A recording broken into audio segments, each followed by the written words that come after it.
Good evening, and welcome to the first of what we hope will be a series of forums on Brookline's form of town government.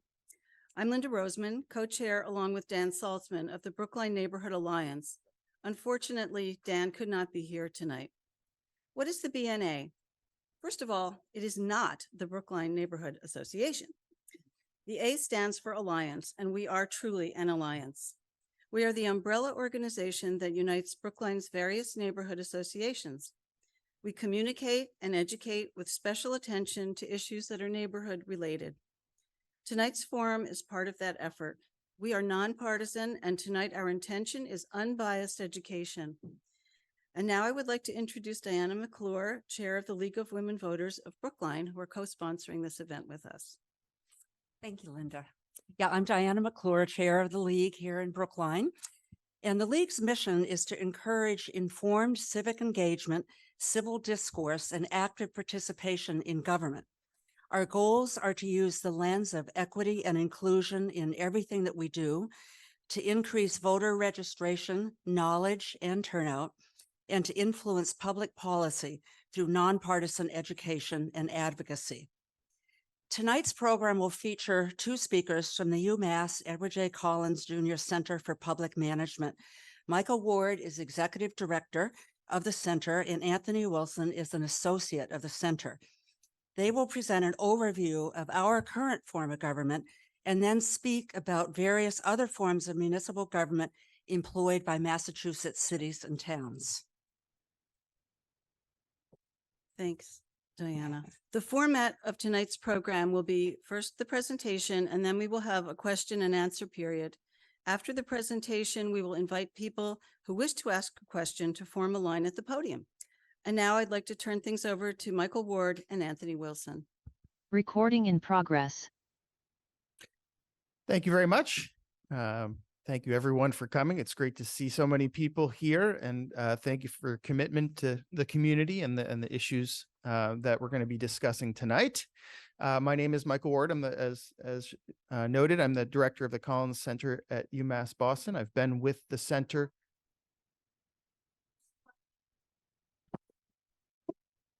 Can you hear me now? Is that better? I've been with the center pretty much since the beginning. I've been the director for 4 years now, and I also have been managing the center's charter work for the last for at least 5 years or so now. Anthony? My name is Anthony Wilson. I've been with the Collins Center for about a little over a year now. Prior to that, I was a city clerk in Cambridge. Prior to that, I was a city clerk in Springfield, Massachusetts, and I was a lawyer in the Springfield Law Department for several years. I do charter work for the Collins Center, as well as work on some other projects, which I think we'll get into later in the presentation. Sorry. Anthony Wilson. I've been with the Collins Center for about a year. Prior to that, I was the city clerk in the city of Cambridge. I was the city clerk in the city of Springfield for several years before that, and a lawyer in the city's law department. Primarily at the Collins Center, I focus on the charter work. Great, thank you. So actually, we went back for one second here. So the question that was posed on the flyer that we know when I was, does Brookline's form of government need to change? Now, the answer to that is obviously not something we can tell you. That's something you all need to decide. What we're here to do is to talk about the municipal forms of government and give you as much information as we can through this presentation and then through the Q&A, so that you all can make your own informed decisions on what you think is best. What we've tried to do through this presentation is to walk a line. These are always a little bit tricky because we want to go back to the basics enough for those people who are new to these topics, new to this work, but also try and touch on the complexities of it that those who have been dealing with it for years or decades are going to know. So we apologize in advance if we've gone too far one way or the other, but we really do want to try and keep as many people along with us as possible. All right, so what we're going to do this evening, we'll tell you briefly about the Collins Center and our charter work. We're going to explain the 4 basic forms of local government in Massachusetts. And as I'm sure those of you who studied this and worked on this know, there's lots of asterisks buried in those 4 basic forms about variations. We'll talk through them. We'll a couple slides generally about representative town meeting. We'll take a bunch of slides on Brookline itself. We'll take a brief detour for some open town meeting, and then we'll spend some time on the 2 main city forms, mayor, council, council manager. We'll then, after going through that, try and untangle some of the common areas of confusion that the Commonwealth has created or found itself in over the years, with nomenclature getting tangled up and all kinds of things like that. We'll do some comparison of forms, some trends of forms, and some of what we hear out and about in dealing with all the different forms are some of the commonly noted strengths and weaknesses. And we do really want to sort of stress that this is just at a high level, some of the things we hear from others. And then we'll leave hopefully about half this time for questions. All right, so briefly about the Collins Center. We've been around since 2008. We were created by the Commonwealth, by the legislature and the Patrick administration, with this explicit mission to provide technical assistance to cities, towns, school districts, any public entity on public management topics. You can think of us a little bit like a management consulting organization with a public service mission. We've done over 800 projects, mostly in municipalities and mostly in Massachusetts. We've worked in almost can say 3/4. We'll still say 2/3 of the 351 cities and towns in Massachusetts. That includes Brookline. That also includes all of the largest cities. We've worked with Boston, Worcester, Springfield, Lowell, etc. And we've also, it is a point of pride for me to say that we've worked with Gosnold, population 70, and we've worked with other tiny towns as well. We really do view ourselves as trying to serve all the cities and towns in Massachusetts. Beyond the charter work, our primary areas of work, we do a lot of municipal finance, HR, IT, we do operations, analytics, recruitment, communications, and a lot more. So thinking about our charter work specifically, if we tally up, we've worked on or are working on 19 brand new charters for cities and towns, as well as 13 reviews of existing charters. And if you just total those up, you'll see we've come close already to the 10% of the cities and towns in Massachusetts we've worked with on charter work. And then if you start to include special acts that were created for specific organizational structure topics, there's just many that we've touched on over the years. The charter work that we've done ranges from we're working with a town under 1,000 on the first charter that they have considered. We're also working with Cambridge, over 100,000 now, and we've seen all the different types. We've worked with every form of government. We've worked with those that are transitioning from one form to another. Some of our current active projects, you can see Cambridge, Ludlow, Medford, Rockland, Sandusfield, Somerville, and Williamstown. Some of the other recent charter projects we have worked on include Amherst, Plymouth, Framingham, and Watertown. And as you can see, that even in those sets, there's a real diversity of the types of charter work that we have done. So at this point, we'll dive in here, and we'll start talking about the forms. So Anthony. So again, this is a high level, very simple view, because on the ground, there can be many variations within even these 4 types. But generally speaking, there are 2 buckets, and in each bucket, there are 2 categories for municipal structure. Towns, open town meeting, and representative town meeting. And we're going to get into both throughout the presentation. But, Brookline is a representative town meeting community, so you guys know what that pretty much looks like. And an open town meeting, essentially you don't have representatives representing you in the town meeting context. For your cities, you've got a more sort of command and control structure, with your mayor either being the chief executive or your manager running the day-to-day operations of the community. And looking at the next slide, you sort of see the distribution of the types of form across the Commonwealth. Interestingly, as you compare the pie chart on the left to one on the right, there are more towns in number with the open town meeting form But in terms of actual population across the Commonwealth, you've got more mayor, council forms of government. So the trend, at least at a high level, is that many of your larger municipalities, population-wise, have chosen to move in the council mayor form. So let's dive in to representative town meeting generally, and then into Brookline specifically. So in representative town meeting, the town meeting is the legislative body of the town.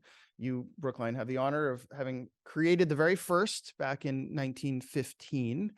And I was doing a little bit of reading up, and some of you may know about the history of why it came about more than I, but at least in one source that I was looking at was saying that there was a couple of problems that the open town meeting that Brookline had before.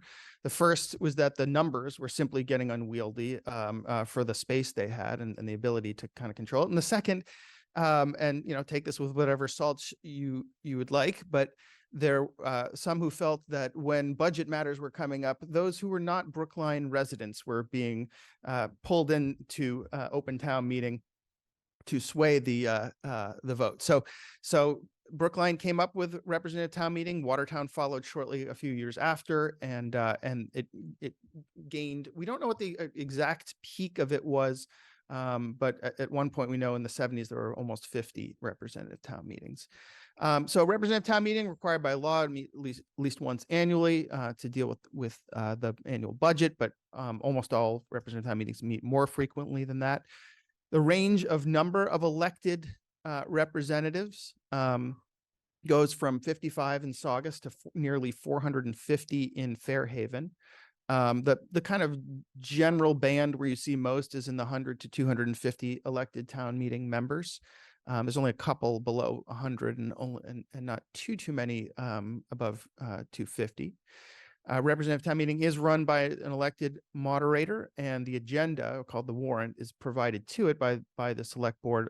Residents or citizens and voters and select board members can put items on the warrant. The executive branch, as many of you will know, is the select board in many places, and still called, but historically called the Board of Selectmen. It is almost always 3 or 5 members elected, usually 3-year terms, but there's a little bit of variation there. The select board typically appoints in a representative town meeting form a town administrator, town manager to manage the day-to-day operations under their direction. And we'll get more into that in a moment. And then representative town meetings have what that goes by many different names. Most commonly a finance committee or advisory committee to advise on budget and other matters. So that's a general sketch. Now let's talk Brookline specifically. And I'm borrowing a lot of these materials from prior presentations you've had, since you all know the Brookline directly or as well. So before we get into that, though, I thought it would be fun to pull the actual act that initially created Brookline. So that's the page on the left there. From 1705, the acts of and resolves of the General Court of the Province of Massachusetts Bay. You can see it's basically just one line there, and it's a little bit hard to read, but that's chapter 73. And then on the right, chapter 250 of the Acts of 1915. That's where the first year representative town meeting was born in that act there. So in Brookline specifically, representative town meeting has 255 members, 15 members elected from each of the 17 precincts, plus the select board and any state representative or state senator who resides in Brookline.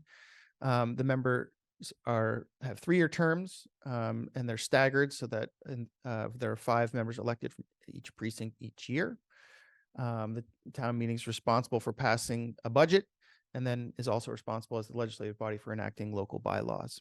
The spring town meeting, the annual town meeting, is typically focused on the budget and the other matters. And then my understanding is there's usually a special fall town meeting to deal with other changes, whether they're zoning or other matters.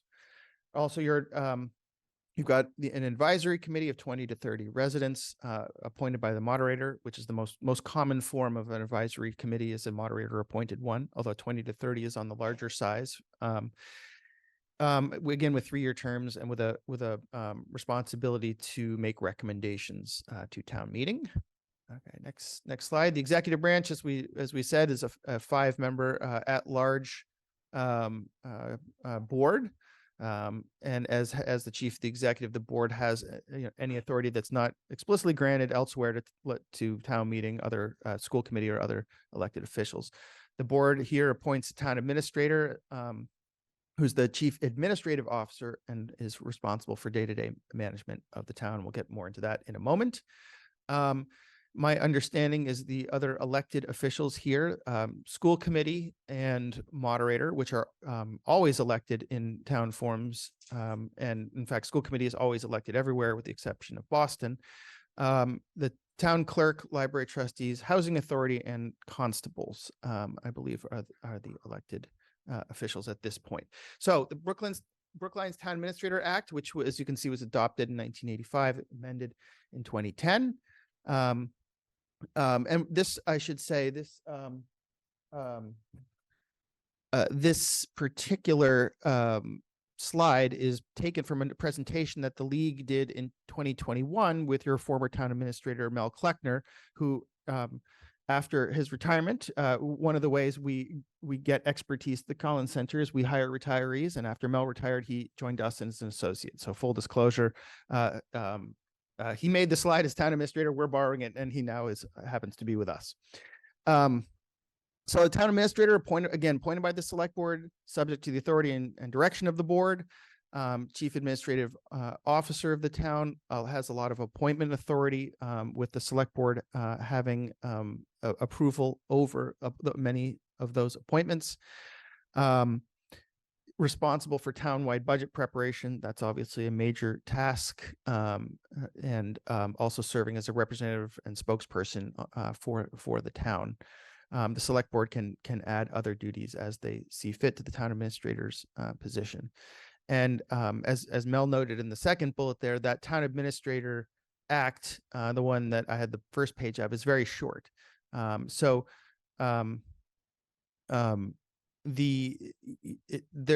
in terms of, we're not going to spend a lot of time tonight on charters specifically. We can talk a lot more about that in a future meeting if there's interest.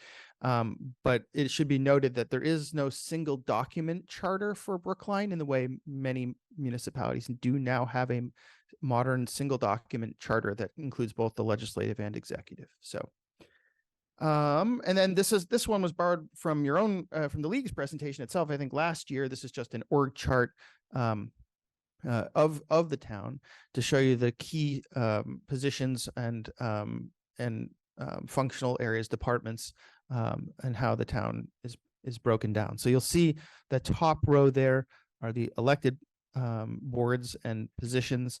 Although I think the constables, again, was another small one that should be also included among those elected. And then below that, you can see the various appointments that each has. Okay, that's it on your form specifically. We'll talk. Happy to answer a lot more questions about that when we get to it, but I do want to keep going and make sure we can hit as many of the other forums as possible. So we'll take a brief detour here to open town meeting, just in the interests of providing information about all the different possibilities. Although there are no open town meetings of any population near to Brookline's. But open town meeting, in that again, town meeting, legislative body of the town, so we're talking 1630-ish was the first town meeting in the Mass Bay colony. So, we're approaching 400 years of continuous operation of many open town meetings in Massachusetts. All registered voters are eligible to participate. So whoever shows up at town meeting is the legislative body. Town meeting open town meeting also managed by an elected moderator. And then the executive board, the executive is also headed by the select board, just like in representative town meeting. So I'm actually not going to go, everything else there is pretty much the same. So we'll kind of skip past that, and I'll turn it over to Anthony to talk about the two main city forms. Can everybody hear me? I just want to make sure I'm speaking to the crowd. So now we're going to talk about the city forms of government. We're going to start with what many people think of as the strongest form of city government, or at least having the strongest executive. That's the mayor. In this case, I think the right analogy or the best analogy is the mayor has all the powers of the select board in one person who's elected often every 2 or 4 years. They also, the mayor is usually imbued with the power that you might think of having your town administrator having. They're running the day-to-day operations of the city, every day. In addition to that, in a city form of government, there are not as many other elected positions as there might be in a town. So your volunteer boards and other boards are being appointed by your mayor. I'm going to jump down a little bit. In many towns, the clerk is elected. In many cities, the clerk is appointed, in this case by the city council, not the mayor. But you're going to have less elected positions usually in your city form of government. In the city form of government, the mayor creates the budget. They sit down with the department heads throughout the year, and when budget season comes around, internally within their office, they create a budget and then they submit it to the city council, which we're going to talk about in a second. And then the final thing that distinguishes the mayor is they sit on the school committee, and they're oftentimes the chair of the school committee. So they're making decisions on the school committee with the elected school committee in that capacity. So the city council, they're the legislative body for a city. Again, the analogy would be for Brookline to be like the representative town meeting. That's your city council. Much smaller, not 9 to 15 members. They're meeting multiple times a year, often once a week or bi-monthly. They're elected in 2 to 4 year terms, usually. And they have very limited appointment power while they have very extensive legislative power. Like I said before, usually their appointments are in the mayor form of government, their appointments are going to be the clerk, something like that. Most cities across the Commonwealth have a mixture of at-large and ward councilors. That is, for individual districts, they'll have a certain number of councilors and councilors that are elected by everyone in the city. And in the budget process, a significant point is that they approve or reject the mayor's budget. Under Massachusetts state law currently, they cannot modify the mayor's budget. Now, Boston has changed that a little bit. Boston, their city council has the ability to make modifications to move money around in the mayor's budget. But most cities and towns, or all of them except Boston, all the city council can do is say, yes, we like the budget. No, we don't like the budget. And in practice, the conversations, the debate that happens in the council chamber may cause the mayor or the executive to go back and say, let me rework this budget so that it will be approved at the council level.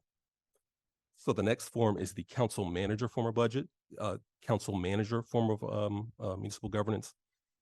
In this case, the manager is the chief executive officer for the city. He or she is not elected. That position is appointed by the city council. What I've seen in these forms of government, it's going to be the clerk that's appointed by the city council, the city manager, oftentimes the city auditor. Those would be what I often see as the 3 positions that get appointed by the city council. In the city manager form of municipal governance, the manager runs the day-to-day operations of the city. He implements the policies created by the city council. He appoints subordinate officers. Again, in this form, there also are not as many elected board positions as in a town. So those appointments are usually made by the city manager, sometimes with the approval of the city council. And like a mayor, a city manager submits a budget to the city council. And again, for the city council, for them, it's an up or down vote on the budget.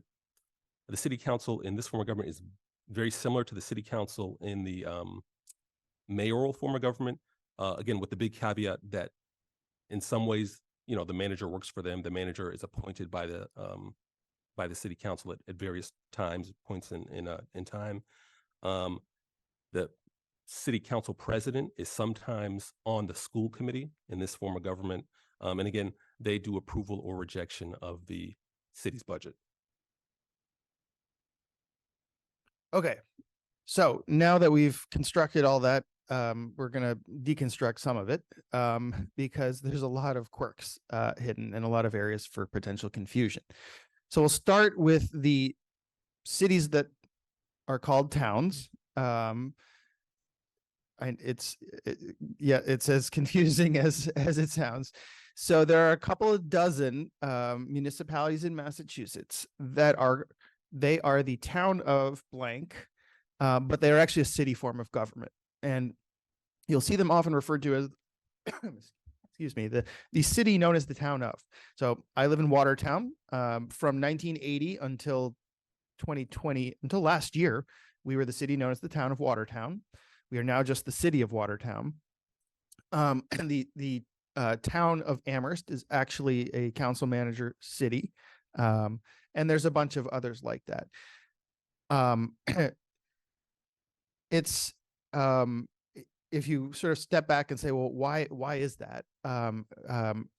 We think what has happened is some places wanted to change their structure, but wanted to retain their image, their self-image as a town. And so they were allowed to do this. So it creates all kinds of confusion, but yes, there are about 25 of these city known as the town ofs across Massachusetts. Some are council managers, some are mayor, a few of them are mayor, council, but very confusing.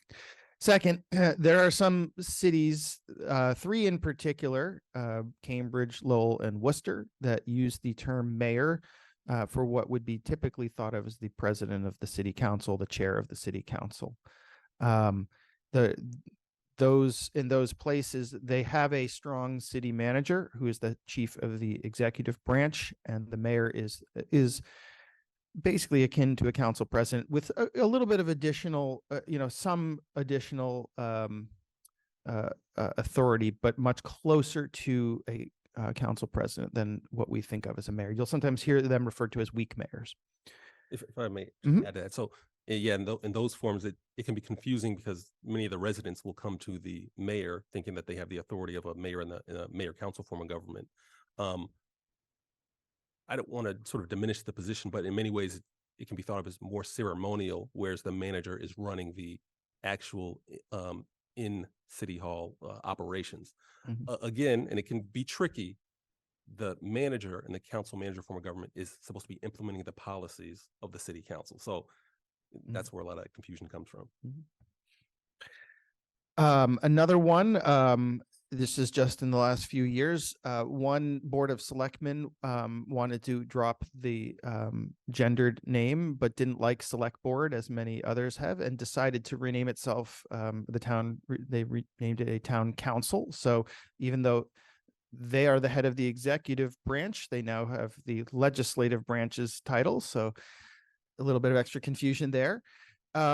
Another thing we sometimes hear with people who have not followed local government closely is this sense that population is what determines whether you're a city or town. That is obviously not the case. As you can see, there are cities as small as 12,500, and then there are towns as well. You are the largest town at about 63,000, I believe. And so there's a range where there are quite a few of both cities and towns. Interestingly, there are some restrictions for smaller municipalities on what forms they can take. So the Massachusetts Constitution prohibits any municipality with a population below 12,000 of taking a city form of government, and prohibits any town with a population of 6,000 or below from having any form of government other than open town meeting. So that basically about 190 towns are going to, unless and until that the Constitution is changed, are going to remain towns. Over 12,000, any municipality can make any choice it would like. Another point of confusion is that town meeting is a legislative body, not an election. I witnessed a lot of that confusion firsthand when I worked in a town hall next to the clerk's office, and the weeks leading up to town meeting, in an open town meeting forum, and the weeks leading up to town meeting, voters would come in and say, I want to vote on this article on the warrant, and the clerk would have to patiently for the umpteenth times say to someone, I'm sorry, you can't. There is no election. There's nothing to vote on until things have been until town meeting is started and things have been duly moved, seconded, and are being discussed. And people would be outraged. I'm a taxpayer. How come I can't vote? It's not it's not a vote. It's a legislative body. And then the last one I'll flag is a point of confusion. You'll sometimes hear in talking to folks in cities, we're a Plan A form, or we're a Plan E form, or we're a Plan B form. This is a bit archaic. In the first half of the 20th century, the Commonwealth, the legislature provided six or seven sort of what they called plans or forms of government that you could basically adopt straight out of state law. So you didn't have to write anything. You could just put on the ballot, we want to adopt a Plan A form of government. It's a strong mayor form, or we want to adopt Plan B or Plan C. And quite a few cities or municipalities became cities that way. When the Home Rule Amendment to the Constitution passed in 1966, that it no longer became an avenue. You cannot do that anymore. You can't simply adopt the plan text, but we still have 12 left in Massachusetts. And sometimes people say, we're a Plan A form. And that may be true. There's still 12 of them left, but really those forms are, it's an archaic way of thinking about it. Ever since 1966, all the charters that have been adopted have been written locally, have been drafted locally. They're not just pieces of state law text. All right, so those are some of the confusing things. Hopefully we've untangled them and not made them more confusing. So a couple of slides just for some comparisons of the various forms here. So what we've done here is looked at the method of selection of some of the key pieces of local government across these various forms. And so the first one is the legislative branch, and going from left to right, the OTM, open town meeting, RTM, representative town meeting, and then council manager and council mayor. So in open town meeting, the legislative branch, as we've said, is any registered voter who appears at open town meeting is the legislative body, whereas in all of the other three forms, the legislative branch is an elected body. In the next line, the chief executive in open town meeting and representative town meeting, select board, a multiple member body, is elected. And then in a council manager form, the chief executive, as Anthony was saying, is the appointed manager, and in the mayor council is an elected mayor. That's the key distinction there. In all of forms and everywhere except Boston, the school committee is an elected body. And the last thing on here, which is it's a little bit of a mix, but we'll kind of try and give you a flavor for it. In open town meeting, there is a mix of elected and appointed boards and committees. There tend to be more elected in the open town meeting. In fact, in some ways, the smaller the town, the more elected boards and committees and positions there are. It's sort of a little bit counterintuitive, but it seems to be a general trend, or not trend, but a general pattern, I should say. Representative town meeting, there's a mix of elected and appointed. I think it tips a little bit more toward appointed. And then when you get to council manager and mayor council, they are mostly, not entirely, but mostly appointed by the chief executive, either the manager or mayor. The other thing we wanted to try and do a comparison on across charts, although it got quickly pretty complicated with the town forms, is the budget process. Because when we hear, what are the kind of most important functions and how things are distinguished between the forms, in addition to how the people are chosen, whether elected or appointed, or who appoints whom, the other one, of course, is the budget and how the money is being spent and who makes those decisions. So We'll try and do a little bit of that here.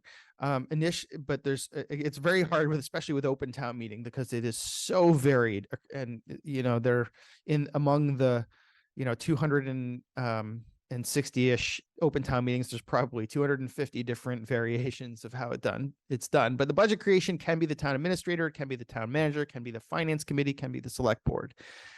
In representative town meeting, usually the town administrator or the town manager is the one who's doing the initial budget creation. In the council manager form, it's usually the manager. It's the manager who's creating the budget, usually after receiving council priorities for what should be in the budget. But they're actually the manager is going to be doing the budget creation, and the mayor is going to be doing it in the council mayor form.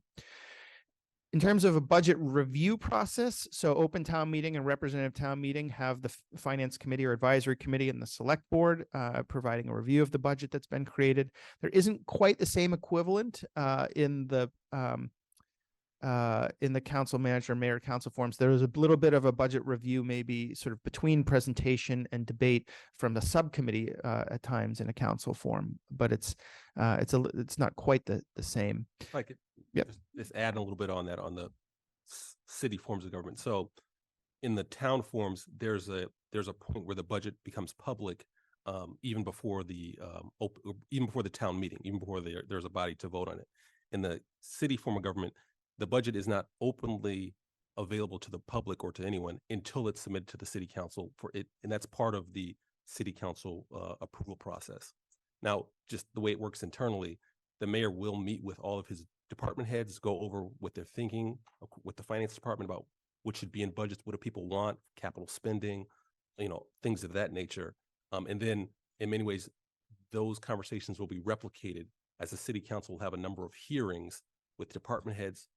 When the budget is public to the community, they'll have public meetings in the community or in City Hall open to the community where they can talk about why different departments are asking for certain things, why the budgets are set at that level, and then the council will vote on it. So it's different in the sense that the budget's not made public until it's actually submitted, but there is a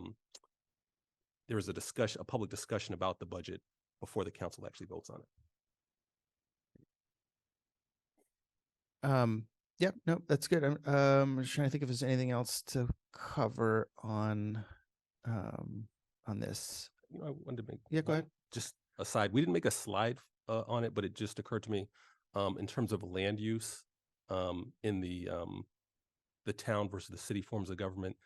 Land use, all forms of government, whether they're town or city, you all have a zoning board of appeals, you have a planning board, but land use is primarily the domain of the city council and the city form of government, whereas I believe the select board has some control over that in the town form of government. So your city councilors, not the mayor, really have sort of the major decision making around zoning, land use, things of that nature. I guess either way.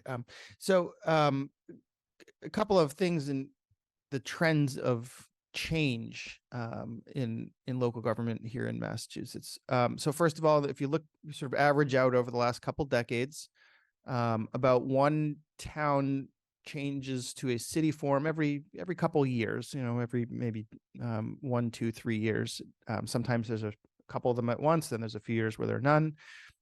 At the same time, as far as we are aware, we think we have a pretty good handle on it, but we can't be 100% certain. But as far as we're aware, no municipality in Massachusetts has gone from a town form to a city form and then chosen to return to a town form. I use those words specifically because we did hear in the early 20th century, a town became a city.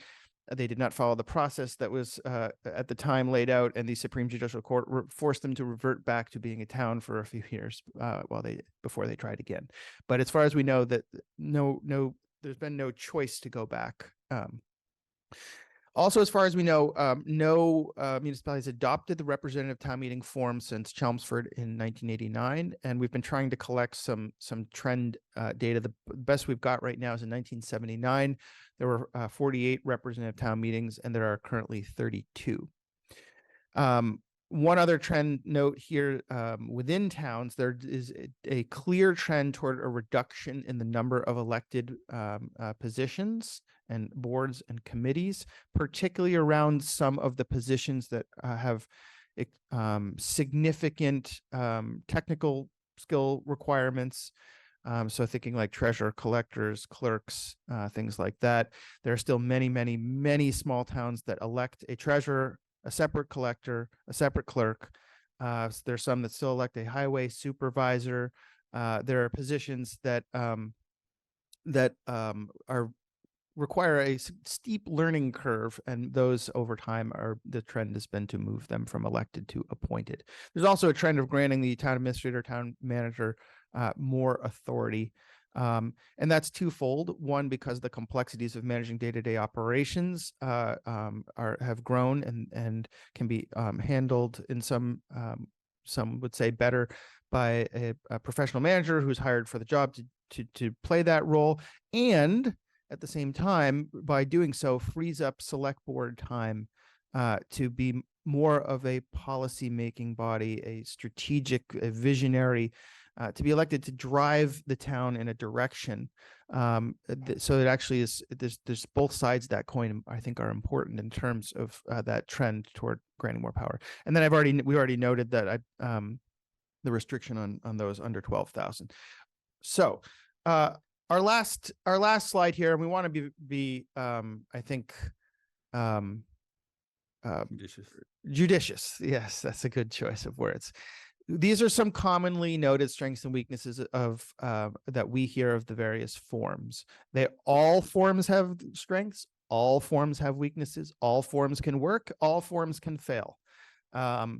So we want to just give you a little flavor of this, and they're some of them are comparing like one to all of the others, and some are just comparing one to another. So but we did want to give you just a couple of things we hear. So open town meeting, we hear that it is direct democracy.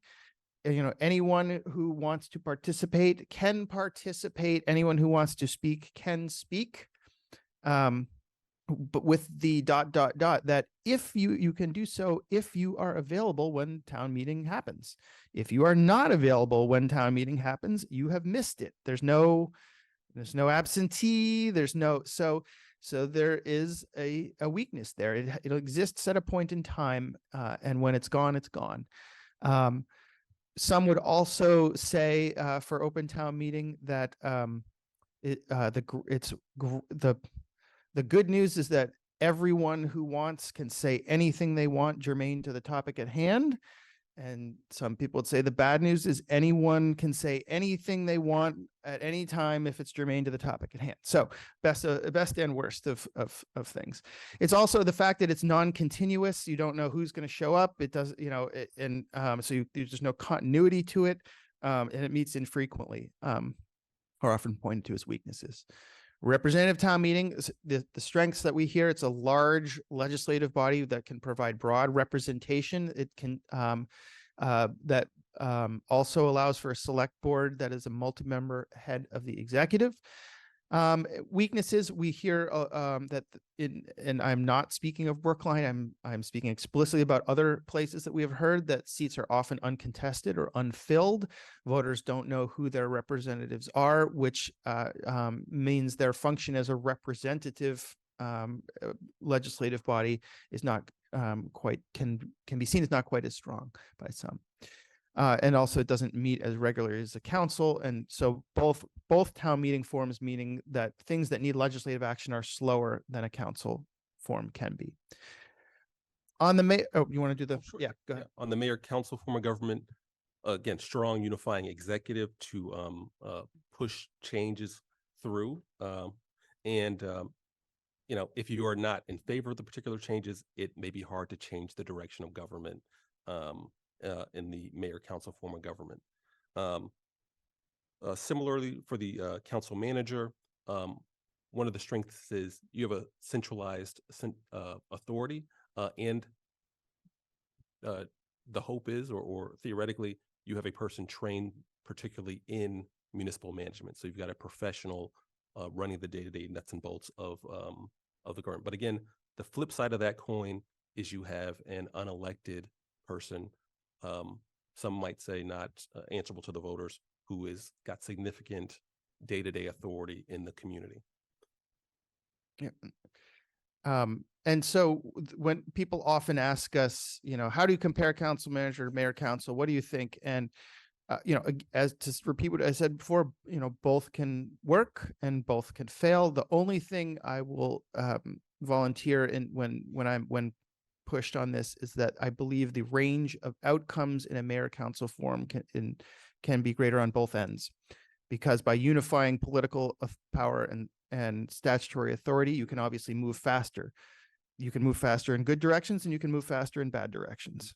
So there's a risk reward kind of calculation there, but we will stop, I think, there. And once again, this is a great turnout. Thank you all for coming and showing the commitment you're showing here to the community. We are happy to have had this opportunity to talk to you, and we're even happier now to hear your questions and hear what we can answer directly.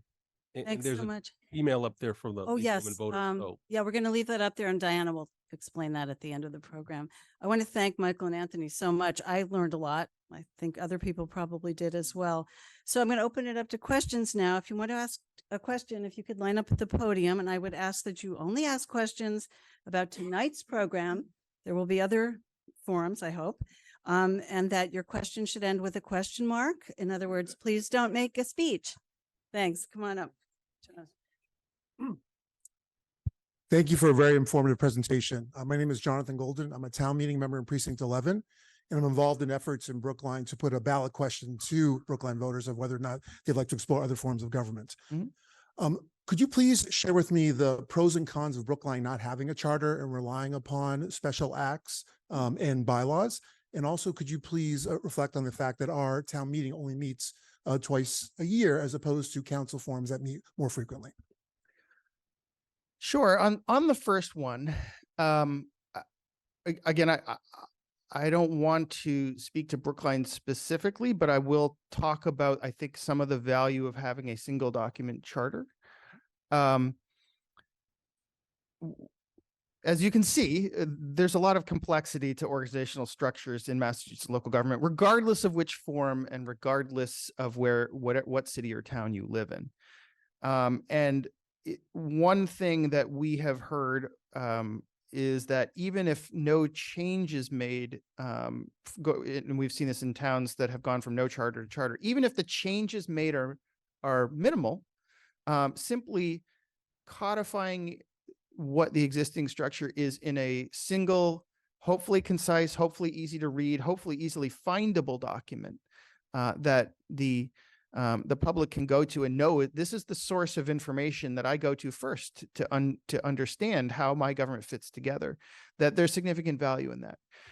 There's also, we've heard it said that the process of creating a charter can lead to a lot of sort of clarification about what's working and not working. So again, even if the changes made at the end are minimal, simply, getting in public a discussion about a charter can be useful, because it forces out some of the systemic longer term discussions that can get tangled up in day-to-day policy fights, let's say. So those are a couple thoughts I have. I would say about the value of a single document charter. I would also, I guess, add that probably every charter that's been written in the last 30 or 40 years includes an automatic review mechanism that creates basically a maximum length of time the charter will go without being reviewed again in a formal way. Usually 10 years. I've seen some that are 5. And so what we've seen now across the state is those that have written a charter in the last 40 years are tending to update it every 5 years, 10 years. Those that have charters from 60, 70, 100, 120 years ago or none tend to go longer without having a kind of structured discussion. So those are a couple thoughts. What was the other question? I'm sorry. The frequency of meeting, anything you've noticed about those towns that only meet twice a year in the town meeting structure versus the city council structure that meets biweekly or monthly? Anything you notice differently about how they legislate, what the work looks like in those different scenarios? I guess the only point I will make on that is that we have heard that the nimbleness of having a legislative body that can respond to whether it's land use opportunities or things like that can can be useful. But I don't think I have a whole lot to say on the kind of that particular axis. No, I think you covered. I mean, the only times I've heard about it is in the area of land use. If there is a lot of development, then sometimes people want to address it more quickly than the town meeting, than a couple times a year for town meeting. Great, thank you.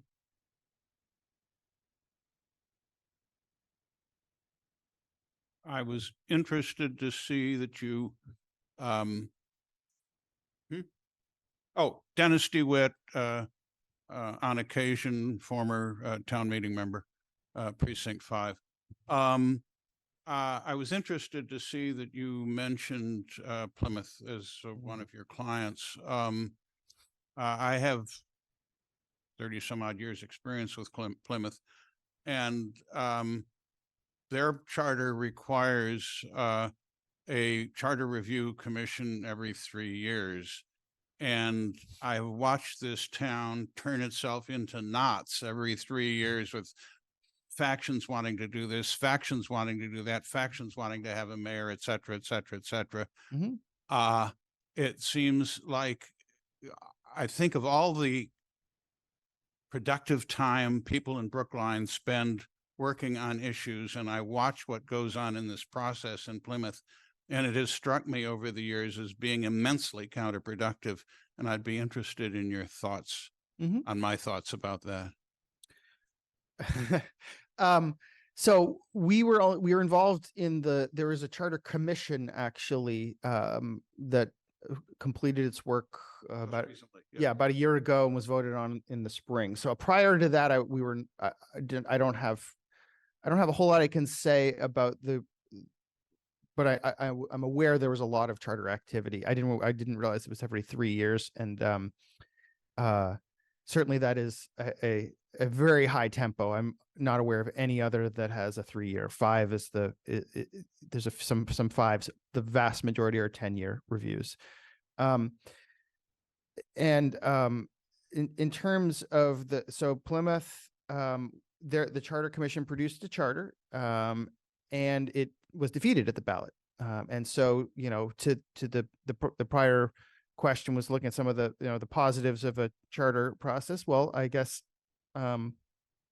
in this case, there was a lot of energy put into it, and it didn't pass. Now, I think the political dynamics of Plymouth, observing from afar, were that you had a portion of the town that really wanted a city form, and you had a portion of the town that liked things the way they are. And the Charter Commission attempted to split the difference.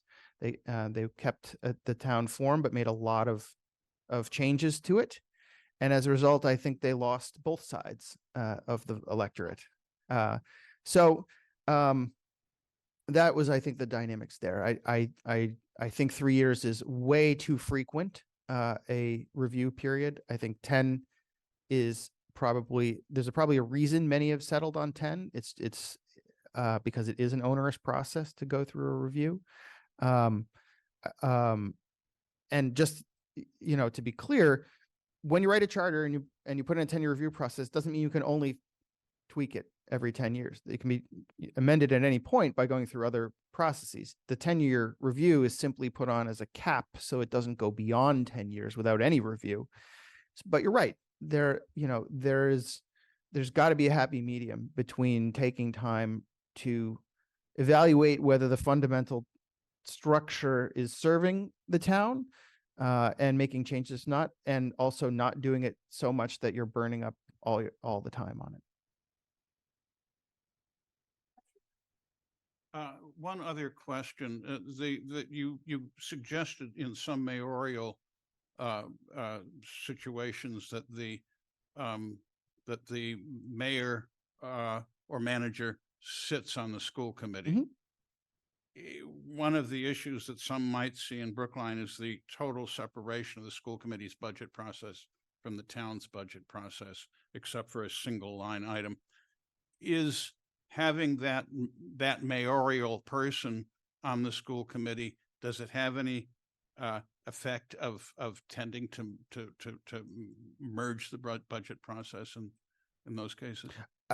Yeah, I think it does. And that's, I think that's the explicit intent in some ways, is give the mayor, and then in the council manager form, some of the councils even put a council president on the school committee. But it is an attempt to bring these critical functions together, often around the budget issues, and to provide a much more unity around that. I think that's, yeah. Thank you. You want to add to that? You got it. Okay, yeah.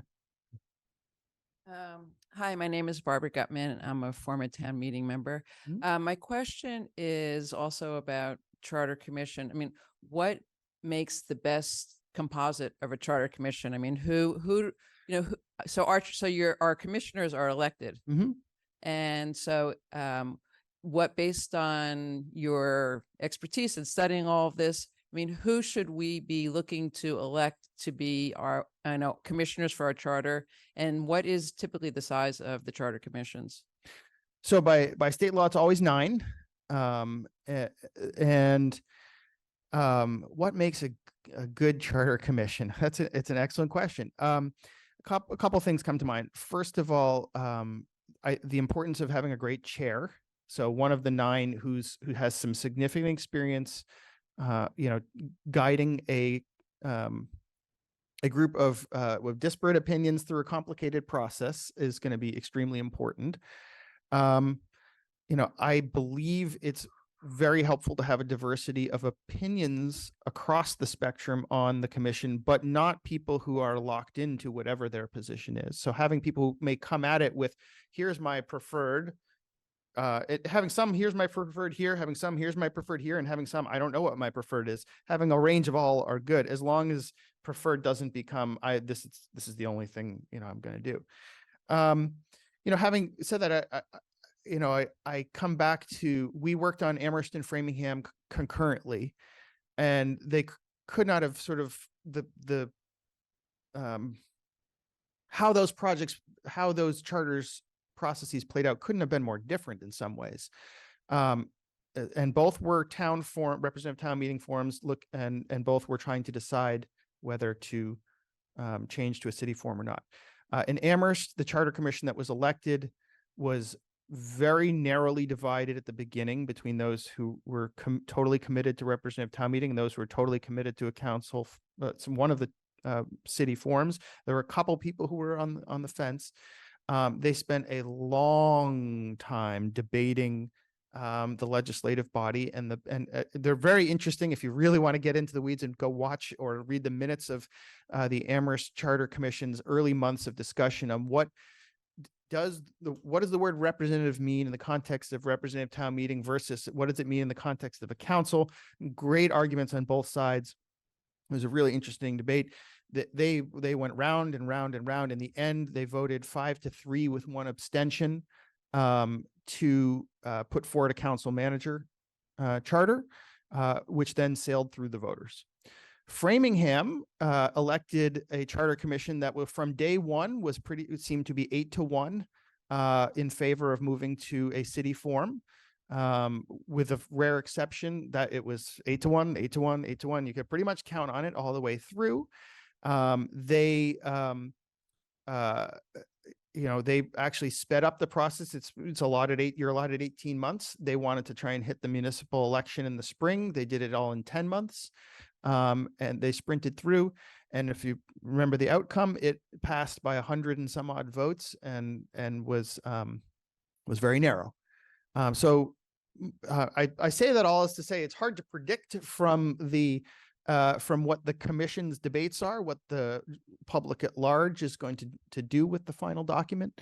I certainly, would not have predicted from either of Amherst or Framingham's charter commission that what would look like in the end. But having people from a lot of different viewpoints, a lot of different levels of experience in the town government is useful. I think it's great to have people who have served for a long time in a lot of different roles and bring their experience. It's also great to have some people who've never served and bring a completely fresh perspective who are going to ask questions. Wait a minute, wait, why, what is this? So I would say a balance on all those fronts. You want to? No. Thank you. That's great.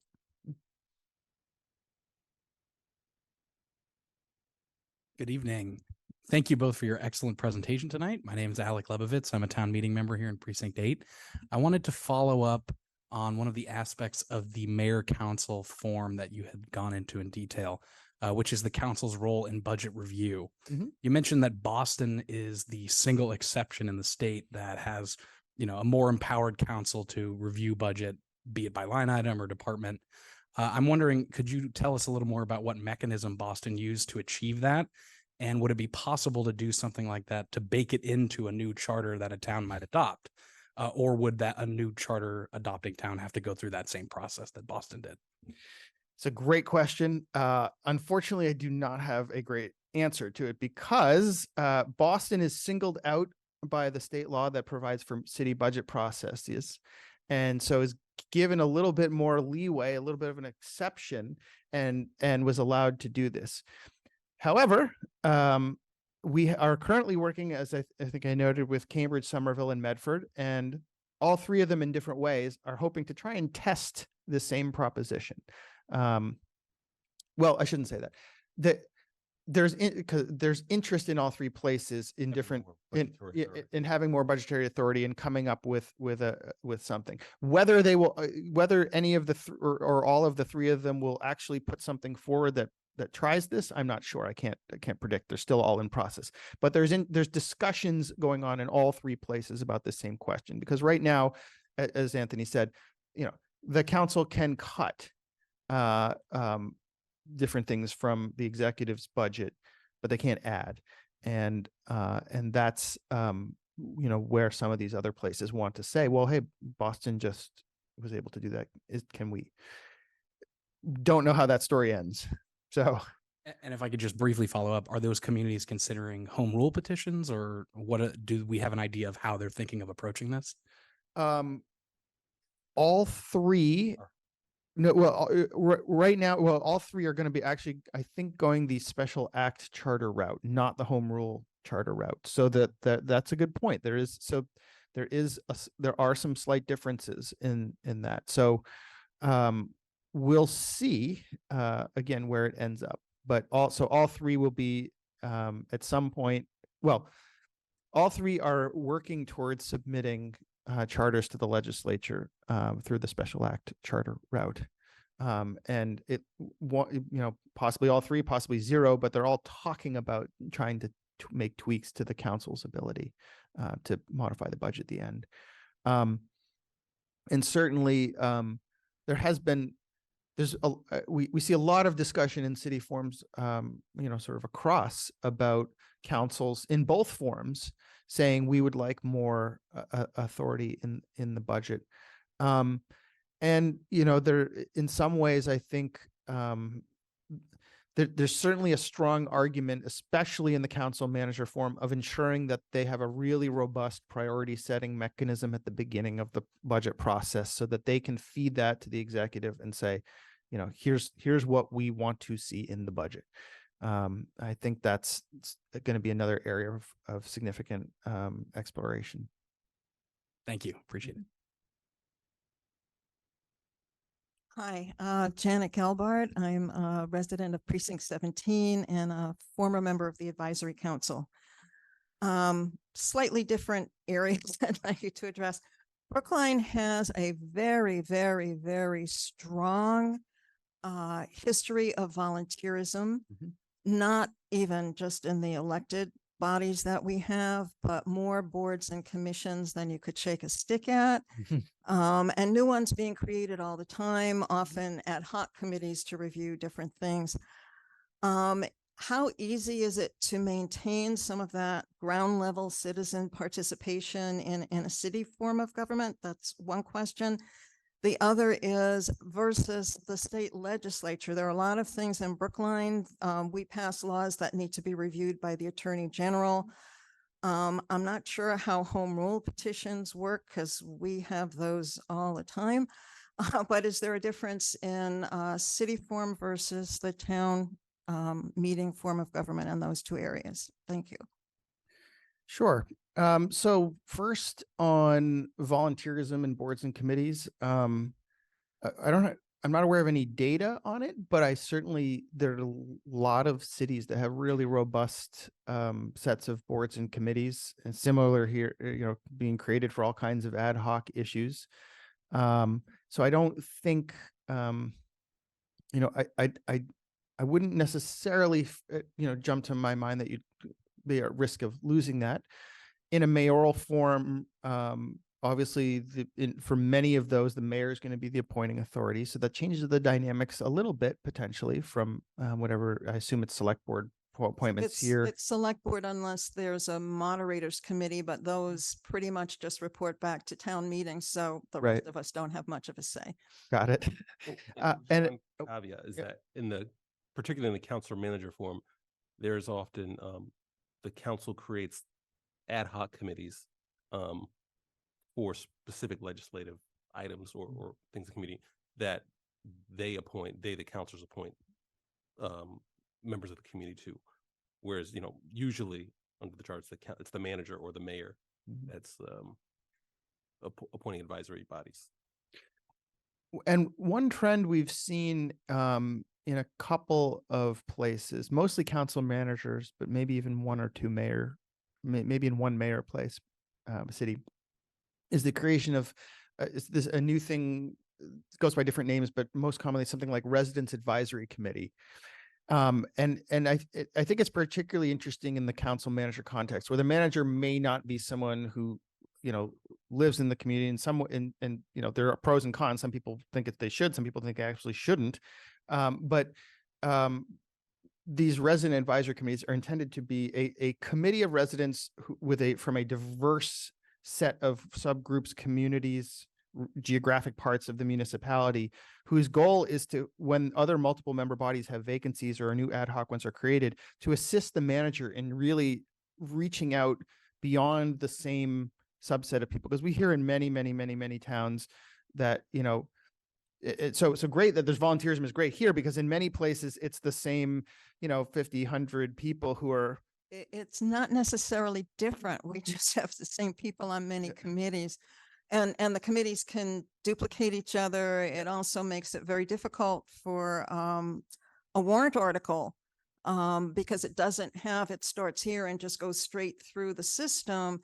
It can bounce back and forth if there are different committees involved, and the advisory committee also has to then bounce back and forth as the different committees provide additional information that needs to be reviewed. So it feels haphazard. There's no sort of chain of command in the process. So that's it. And in terms of home rule, is it different for cities? It depends. So if you're talking about a home rule petitions, it's the same. Goes from the local legislative body and to the legislature. I'll tell you, we hear frustrations in cities just like towns that they've been sitting on, and I think there's some of them are the same. They're sitting on city and town home rule petitions around voting age, around non-citizen voting, things like that, and have been sitting on not just Brookline's but city ones as well for quite some time. If you're talking about the local bylaws or ordinances, so that is a key difference. A town bylaw has to go through the Attorney General. A city ordinance does not. Okay, so then the city has a little bit more local authority to say we're the final answer. Thank you very much. Actually, one last thing on the home rule petition. Just be aware that in the mayoral form of government, the mayor is the last word on something going to the legislature. So the city council could, in theory, pass a home rule petition or a special act to go up to the legislature, and the mayor could veto it. So one thing that you haven't had to deal with here in Brookline that mayoral forms of government do is the veto power of the mayor over city council action. Good evening. My name is Maxim Sheinin, Precinct 6 resident. First of all, thank you for the very informative presentation. And I guess my question was, do we have any more quantitative data on the relative performance of town versus city forms? So it seems like in your presentation, there were 16 transitions since 1979. So do we have data, for example, on the number of legislative acts passed in a year, or how quickly they move, or the pace of infrastructure changes, voter satisfaction, or anything else that might be pertinent? It's a great question, and one we have attempted to grapple with for a while now. But the fact of the matter is, there isn't really good outcome data, partially because it's hard, to think of what are great outcome measures, and particularly what are great outcome measures that one could actually connect back and disentangle from all of the other variables that would be conflated in. But I mean, I guess the sad answer to the question is there's not really much quantitative. We've done a good deal of hunting on through the academic literature nationally, which doesn't apply to town meeting, unfortunately, because that's a New England specific institution. There is some academic literature on the city questions, the one that you can find that compares council manager to mayor council, that compares different structures of council, because a council, one thing I guess we didn't get too much into, but a council can be structured in all kinds of different ways. In addition to the number, it could be all at large. It could be a mix of at large and district. It could, Massachusetts has one that's all district. So there is some data kind of at a national level in the academic literature on the comparative outcomes of those. But even that, to be honest, you read through, there was one article a few years ago that was sort of a meta-analysis of 50 years of it. And even then the conclusions weren't super strong about it. There could say a couple little things over here in favor of this and a couple things in favor of that, but there was no clear cut victor, unfortunately, on most questions. Yeah. Thank you. Hi, I'm Ernie Fry, a member of the league and town meeting member in Brookline. My comments and questions are not necessarily to you, but rather to the people who are out here in the audience. I think that generally we need a reason to make changes. If we're going to do anything, there's got to be a good reason for the change being appropriate and for the process by which that change is made. I believe that we have a good town in Brookline. I think that if anybody has problems in what the town is doing or how the town is doing it, we can resolve it with we can address it through our current representative town meeting structure. As for a charter, I do believe that we should go ahead with a charter. But I've read many charters that have actually ended up just codifying a representative town meeting structure. And that is one alternative that we have, is to continue a representative town meeting structure. So I'm wondering if you might be able to propose some thoughts on how do we figure out what's wrong or what needs to be changed in Brookline, and how we can elicit those types of the reactions to those situations that people are concerned with. Thank you. Well, in some ways, I think you answered your own question with the question of that needs to be asked is, what are the problems you're attempting to solve, and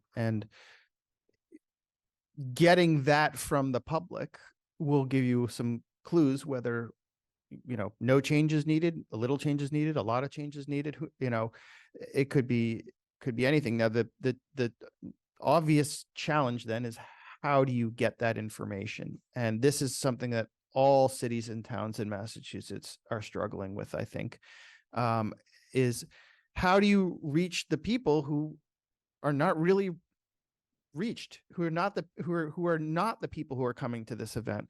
How do you get the people but whether it's they're uninterested, they're too busy, they have too much else going on, whatever it is, how do you get their take that their local government is serving them very well, is not serving them very well, is doing great on some things, but not great on other things? It's a real challenge. And all I can say is in the current kind of media landscape, it's going to require as many different channels as media channels, not channels, but like as many different ways as you can reach out to people as possible and figure out, what are people feeling on the ground? And, that will kind of give you some clues, as to whether, it's no change, a little change, or a lot of change that's needed. So, thank you.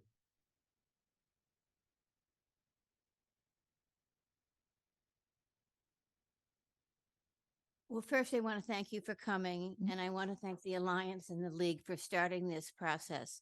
As a regular citizen and a former town meeting member, I know there's talk about a lot of this, and people are coming to conclusions without the background information. So I think this is a great process.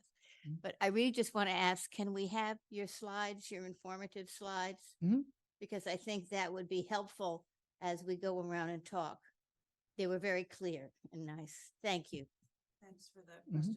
Yes, in fact, Michael and Anthony are going to email us the slides, so they'll be available for people to look at. And also, as I think was mentioned, this presentation is being recorded, so you can watch it again. Diana, Dr. Bob, did you want to make a comment? Come on up. Not a comment, instead of a question.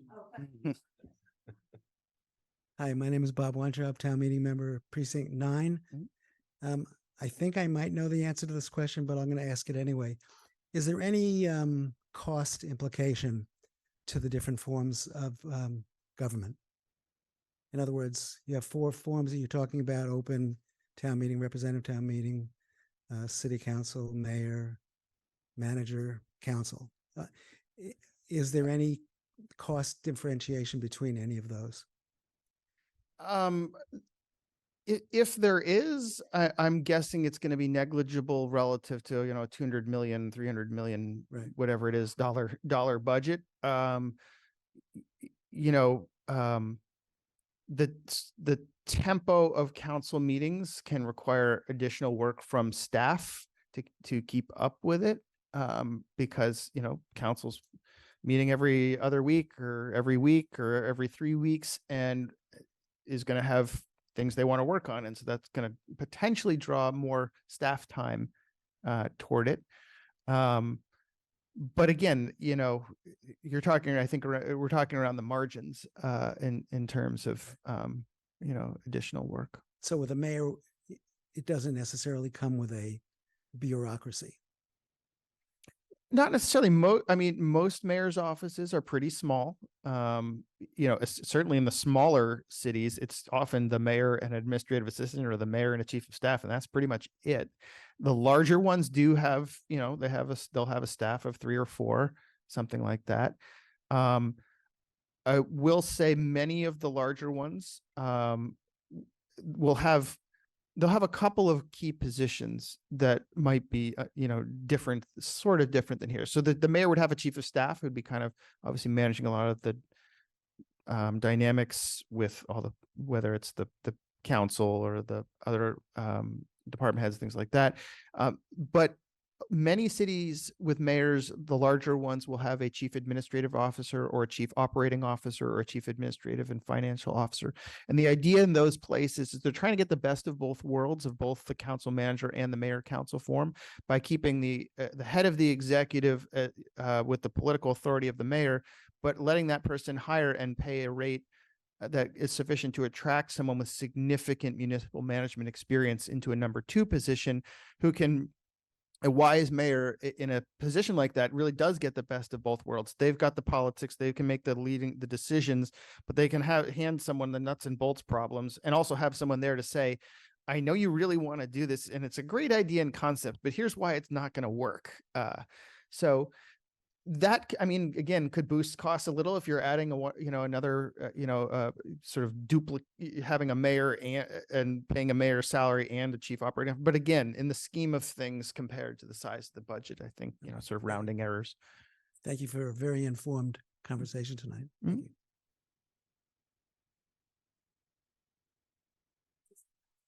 Okay.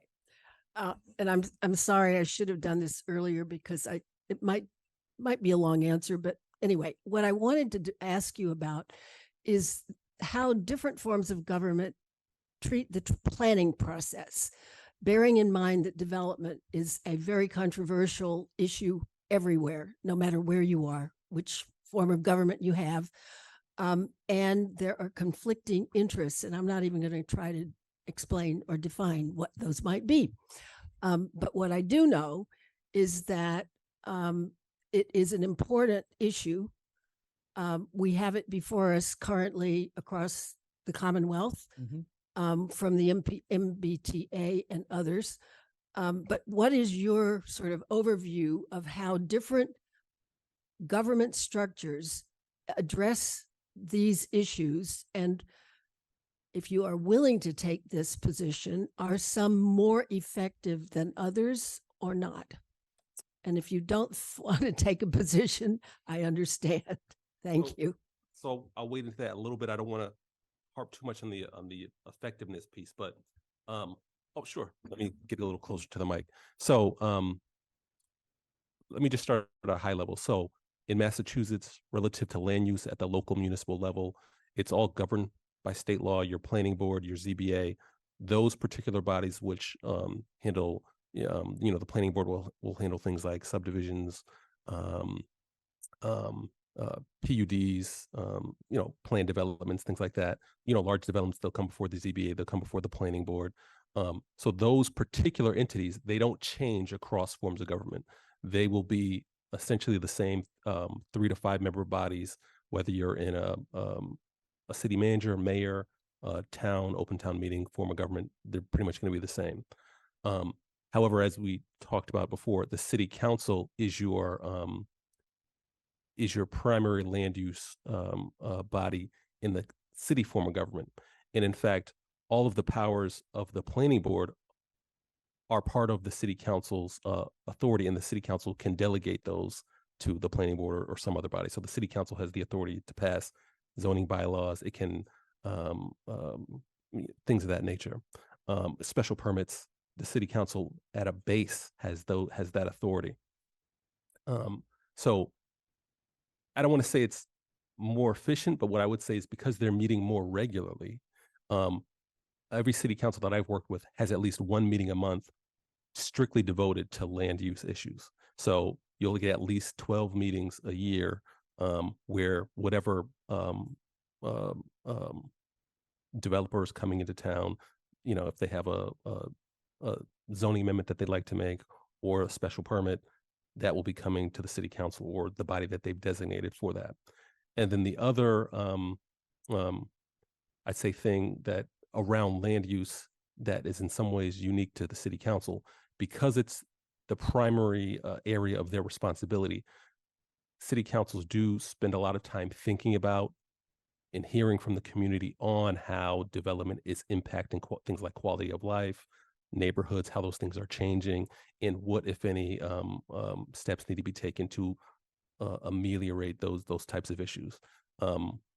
Just as a sort of anecdote, side note, I was in Cambridge for several years, and there was a lot of interest. There's a lot of development in Cambridge, and there was a lot of interest from the city council on things like, I don't know if Brookline is talking about things like the transfer tax. If there's going to be a large purchase of a piece of land, the city gets a piece of that money to then offset, whatever the perceived negatives are for the community and things of that nature. So that's really, the city council and the mayor or manager form of government spends a lot of time on land use issues. Thank you.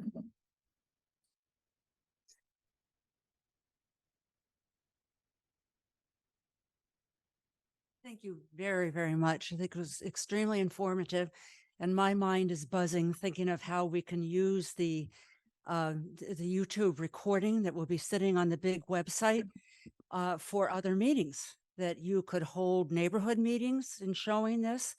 You might be able to extract key points from the presentation, so it wouldn't be quite so long with a neighborhood meeting, but the major points. And that could relate, I think, to what the two of you were talking about very recently, to getting input from people who are not ordinarily involved. So that's the way my mind is going through all of this. And Linda and I will be talking about this more. And all of you, I hope that you did write down the email address. Now I forget it. What was it? LWV at, what is it? You put it back up. I don't have it memorized. But anyway, it was on the screen for a long time. Yeah. Oh yeah. League. Yeah. League at LWVBrookline.org. I keep getting them That's reversed. not actually an email address. It's a website, and you can go to contact us, and then you can put your Well, message. no, I think it was. No, I tried it. Oh, really? Oh, well, I accept that refutation of what I thought. So anyway, please do provide your comments to us. Think about what went on tonight. There are index cards outside as you're leaving if you want to write anything down as you're leaving. But this is not the end of the conversation. And the more input we can get from you, it will help us figure out what to do in the future. So another big thank you to everybody who's here, and to Big for working so hard to get this live broadcast and to record it so that we can review all this information in the future. And again, thank you very much to our speakers.